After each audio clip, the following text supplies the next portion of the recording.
Those of you following my posts on Facebook will have noticed that there's been a very long, hot, beautifully hot and sunny drought here in Ireland.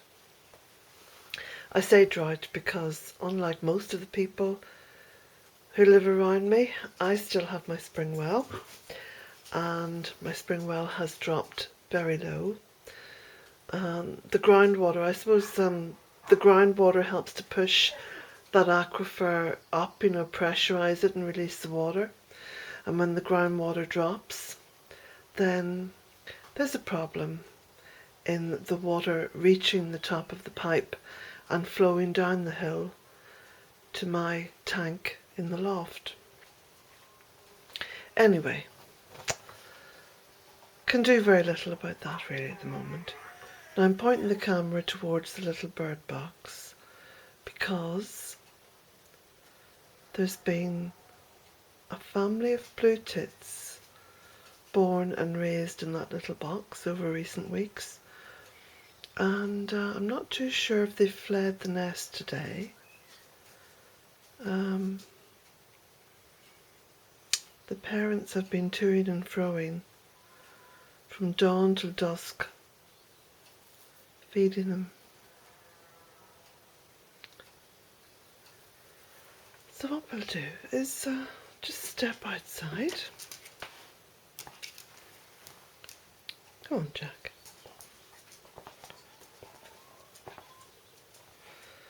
I'll show you the roses on the veranda. Aren't they beautiful? Although we had a very late spring, the seasons are just amazing at the moment. Because we've had a really late spring. In fact, everything was 3 or 4 weeks behind. And what's happened over the past 2 to 3 weeks is that there's been this sudden gush of summer. There's Sammy Bird down there keeping cool. There's been a gush of summer and everything has just kind of fast forwarded. So here we have the papavers, the perennial poppies, and Jacob's ladder is out, and the oxeye daisies are out, and the geranium, and the valerian, and up here the beautiful wisteria.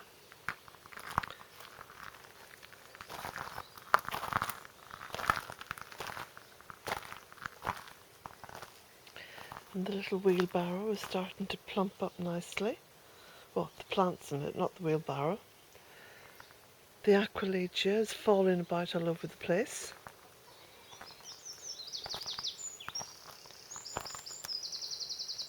And in the little potager beds you can see the kale and the poppies and the chives.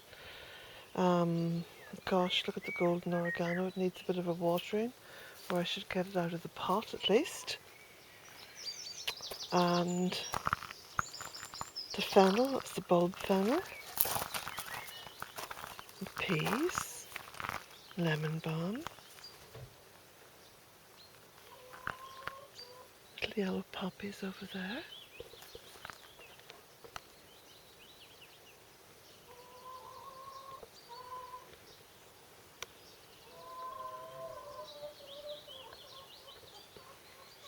And the hens are trying to keep cool.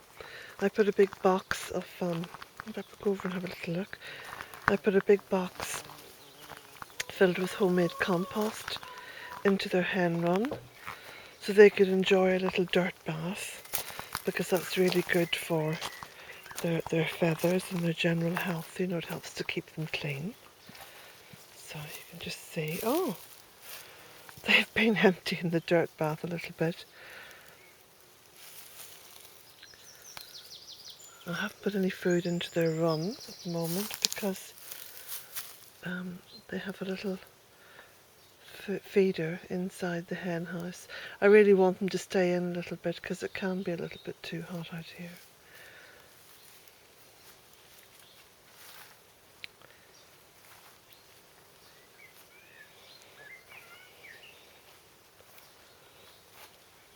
And this is the beautiful Chinese forget-me-not.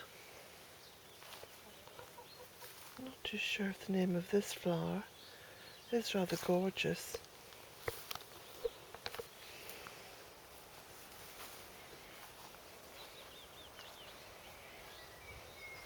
Jack?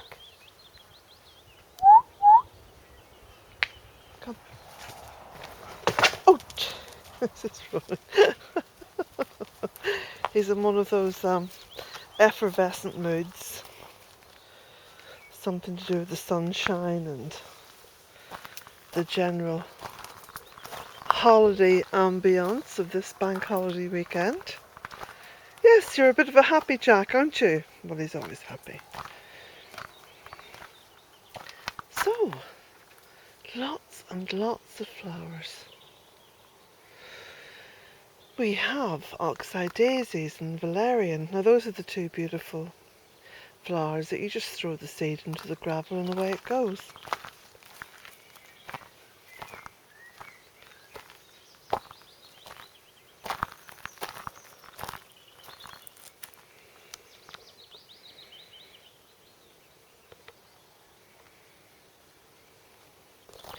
I think what I'll do is I'll walk down the driveway so you can get to see. Look, both the doors are open. This is a way of keeping the cottage cool, so you can see right through from the front to the back. Apparently that's really good feng shui.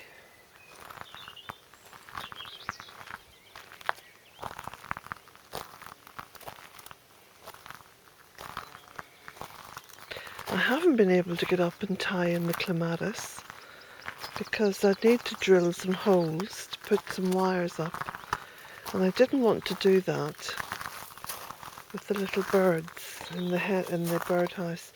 So I'm kind of hoping that if they haven't flown the nest today, that they will do quite soon. The birds round in the yellow bird box at the back of the cottage, you know, the veranda on the little lodge, they've actually all gone now. So I can't see any activity.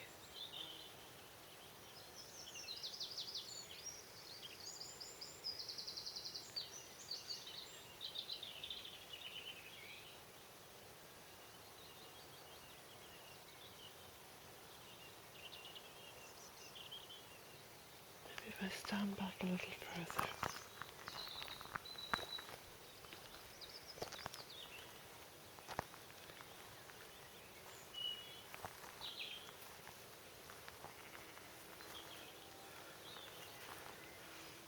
No, there's a little bird gone in, you see? Do a wee close up here. So they're still in there and they're still feeding. Okay.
Okay, they're probably watching me filming. They're very cute. If they think that they're under threat at all, they won't go near the box. So I've sort of kept my distance. Anyway, our curiosity has been satisfied because, as you've seen, the little bird went in there.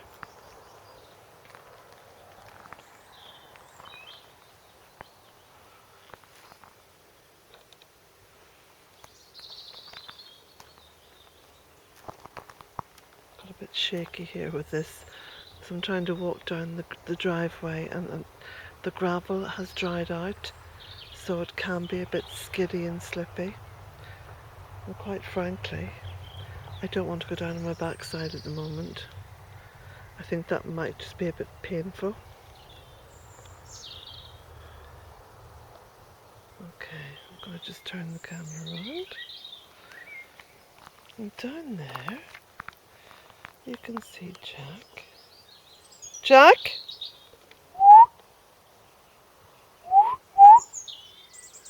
Come on, good boy.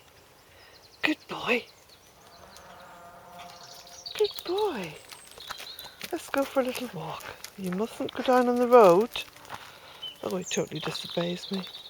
He absolutely loves cars. I call him the little joyrider dog. Because if he gets half a chance at all, he hops into the car. I put the window down for him. He likes to go for a good spin. Now, look at the size of the Guerrilla. Isn't that amazing?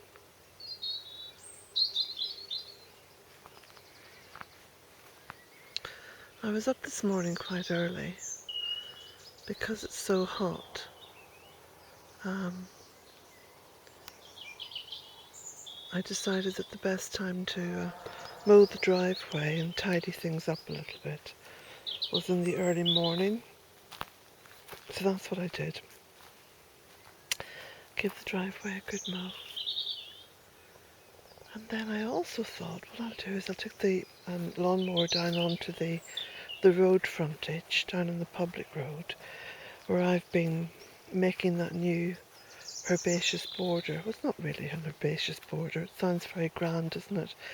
It's just a little very long strip that I have just scraped the grass off a little bit and flipped it over, and planted some various bits and pieces that I've grown. Lots of pots of things. So I'll get them in the ground, and I took the lawnmower down there then to see how long it was going to take me to mow that grass, because I reckon that half of it now has been dedicated to the flower bed. I'll call it a flower bed, herbaceous border, whatever. So there's only sort of half the grass left to mow. So I really like that idea, you know, that actually by making the roadway attractive looking, that you're going to save on fossil fuels. I really like that. That's a good way of thinking, you know. So it didn't take too long. I think I created the beds over the course the bed over the course of let me see now,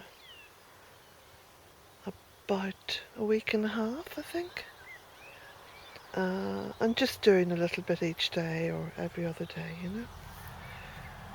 I didn't labour the fact too much. Lots of dog daisies here. I scattered seed down along the driveway last summer. You can see the pond is really, really low. Isn't that something?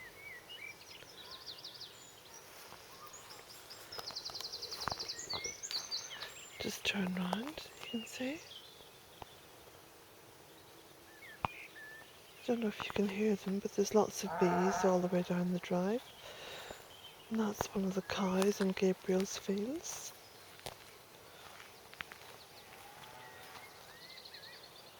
The growth on the grass in the fields has been really, really good. But the growth here, the trees, has been stupendous, really.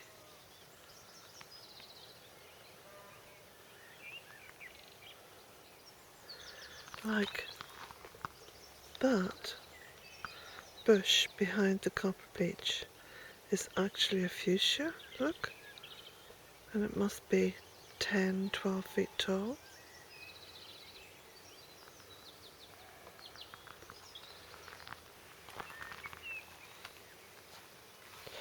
I counted all the trees that I planted on the driveway, and I think I went over 90, and most of them were just little ones, you know, planted little ones. I've kind of squeezed them in. This is a green beech, and that's squashed in beside Cordata. And it's called Cordata fulvida. It's like grass. And the little birds love to eat the seeds during the winter.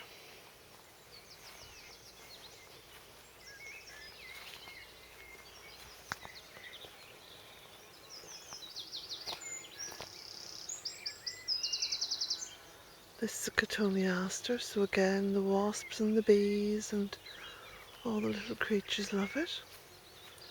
And this is a mountain ash. Look, the flowering's gone over. It's now turning into berries. I think they're red berries. Jack?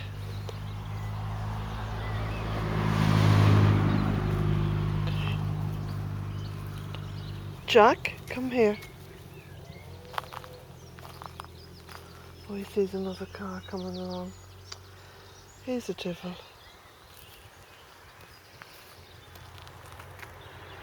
So now you can see, looking inwards, lots of little flowers here. So I'll just go along the road and I'll show you just very briefly.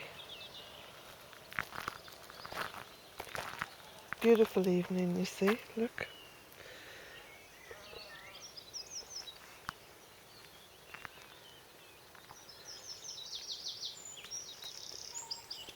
So this is my road frontage here.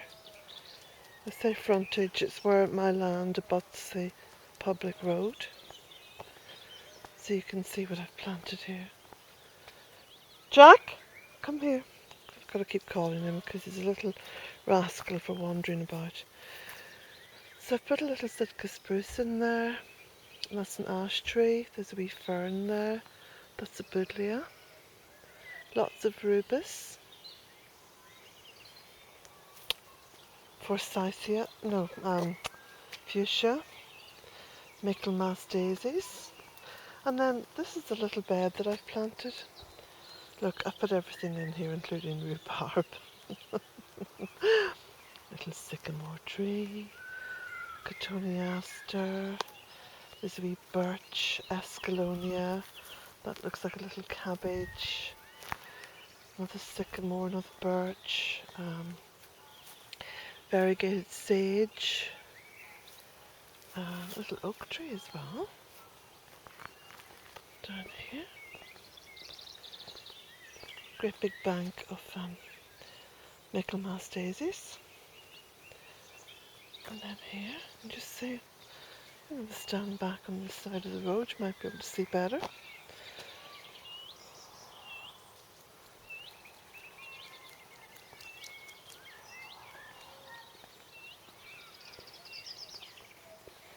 Looks quite nice with the ferns. The ferns I've kind of nurtured in there over the past few years. A slice and matcha punctata. That'll come out in yellow flowers. And I've put some little black currants in here. Shasta daisies. Oregano. All kinds of stuff.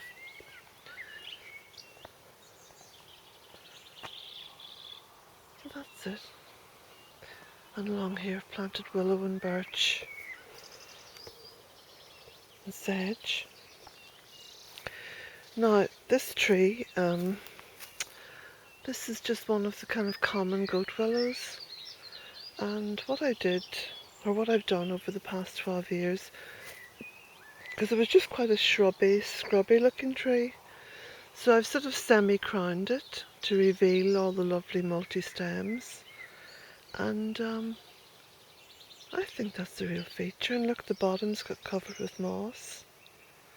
But can you hear all the bird song from my land? I say my land because I'm quite protective now of the wildlife that's there.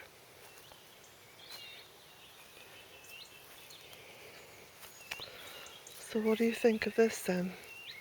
Good idea? I think it makes it pleasant, you know, for people who are out walking or even just driving past. I know it gives me a bit of a buzz. I come down here in the morning with my coffee and check on the progress. Stand here on this side. Those ferns are magnificent, aren't they? God, it could be in the Amazon basin or somewhere.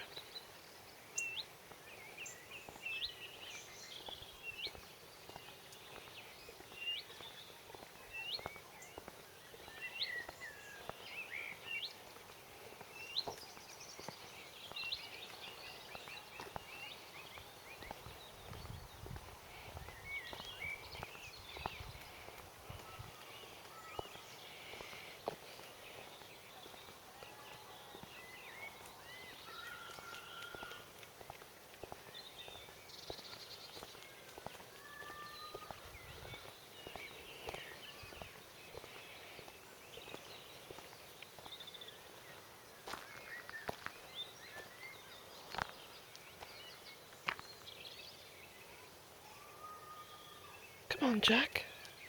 Come on.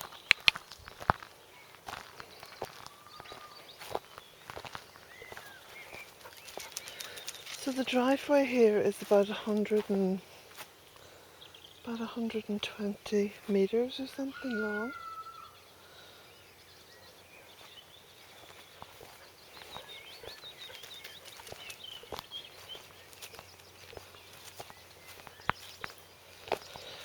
People who've come to visit the gardens, I do try to encourage them just to park down there by the gate and then to walk up the driveway, because I think this kind of leads you into what Bealtaine Cottage is all about.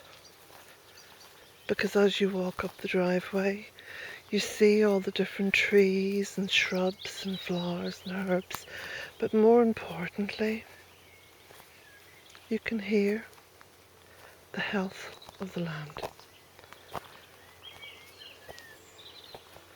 Actually hear the health of the land. You can hear the insects and the birds and bees, sometimes the frogs.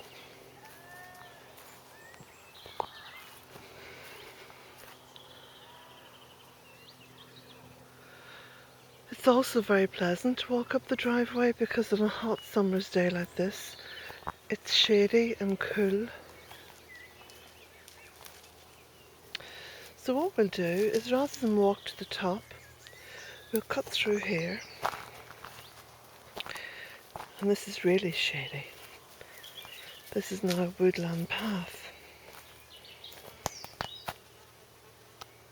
Just in another world now, aren't we? Come on, Jack. And 12 years ago, when this was just, you know, 2 fields, I just mowed. I kept this path mowed.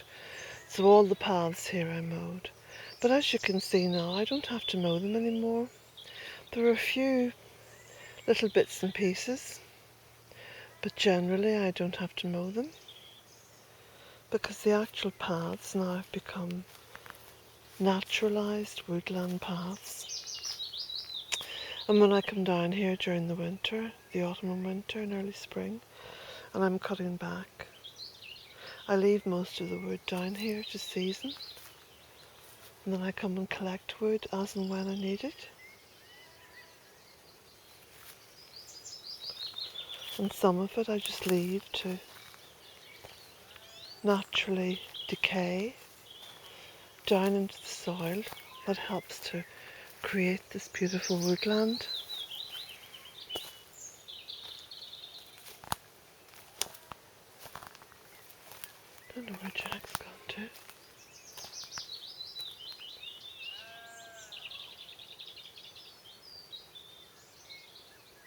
Jack? There he goes. So this, just follow this up. The little path branches off there. You can see. And you can also see here the bedrock, which again shows us just how thin the soil is, or was. The soil has been building. Can't help but build with all the trees and all the dropping from the trees and the birds in the trees. And my little front lawn has got smaller and smaller and smaller, which is wonderful. And eventually this will just be part of the woodland path as well. We might keep a little chunk of it. Now there's another view of the Guerrilla.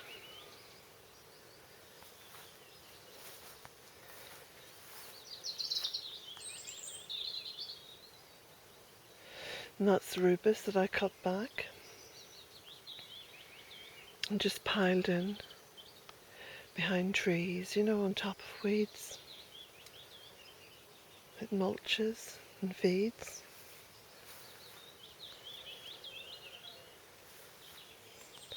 So we won't go further through the woods.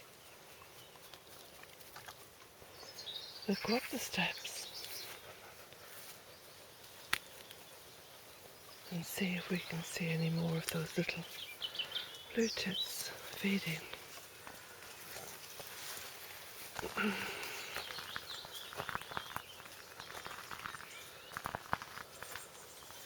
There we go.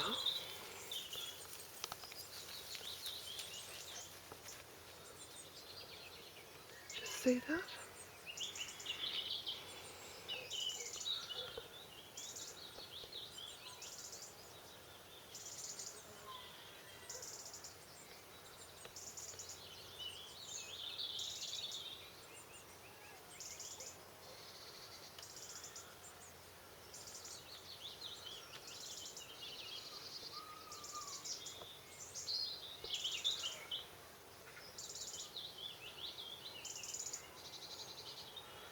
I think I can hear Sammy Bear.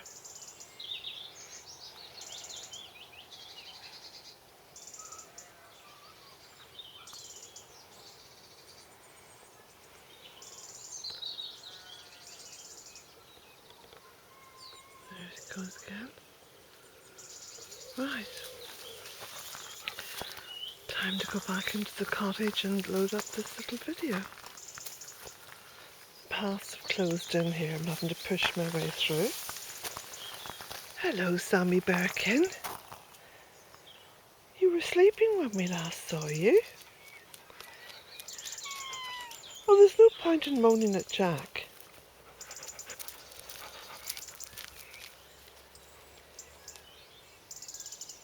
You're a lovely boy. Mr. Butte. Now, Mr. Butte, I'm giving him extra rations at the moment because all the way through the breeding season for the birds, I try to keep Sammy really kind of plumped up with food. And that way, number one, he's too heavy to make any kind of an advance on the birds. And number two, he's not inclined. It keeps his sort of instinct just a little bit more relaxed. Come on, Sammy Bear. Come on. Sammy, come on, darling. Come on. Come on, Sammy.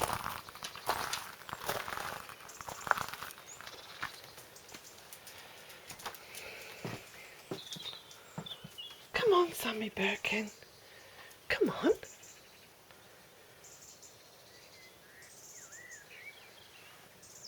Come on, Sammy. He probably wants me to go and pick him up. Can be a bit of a lazy lump at times. Anyway, Did you enjoy that walk, Jack? He says, I wouldn't mind a cracker now. Jack, you're getting as broad as you are long.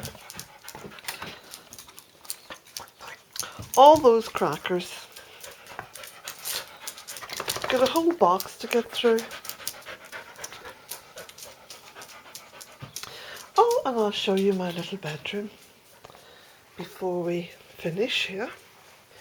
Now, I've changed things around because I needed a wardrobe and I couldn't really afford to go and get a wardrobe because I spent my birthday money on 2 lovely silver rings, which are very precious to me.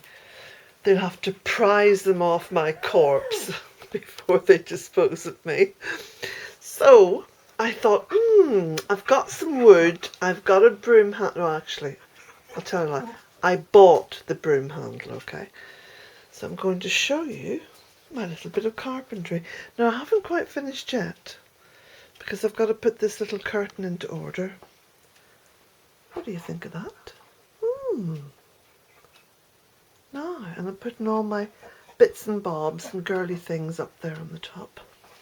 Slowly relocating some of the books anyway. So I now have a little, well actually it's not that little, it holds a massive amount of clothes, most of which I've held on to for far too long. Some of them are from my London days, so they're a bit more glam. And then this is a little, hang on Jack, if you just move, I don't want to step on you. There's a little curtain then that just kind of covers it nicely. And I'm going to sort of vintage it up a little bit more. But so far so good. And I might even build some little shelves going up this wall.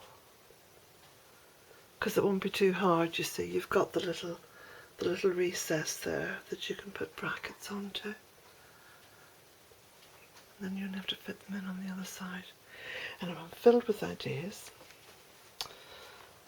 This is what happens when you don't have a television. Right. Now what else have I got to show you?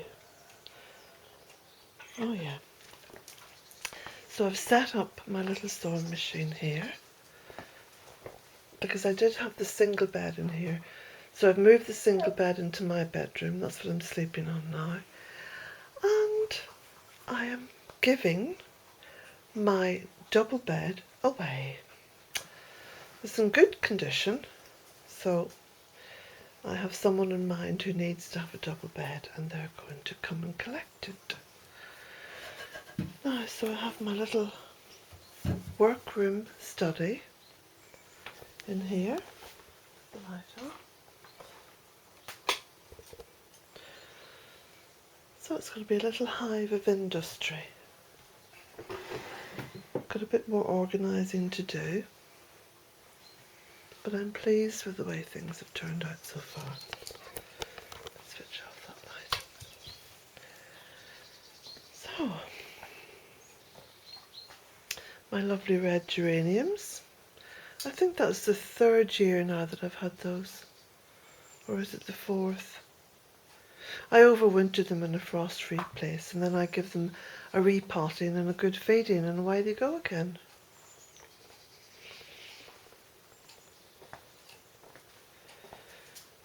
So, 8:15. The clock in the kitchen has stopped. I need to put a new battery into that.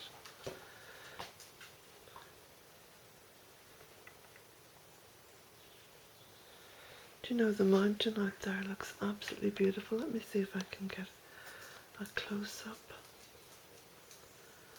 You can just see the way the sun's falling on the mountain. And you can hear Sammy Bear as well. Isn't that lovely? And Jack is belching and making some horrid noises. Gosh, I'm surrounded by males with no manners. There's high maintenance Samuel. There's Jack, I'm going to cough and spit out a bit of grass on your kitchen floor.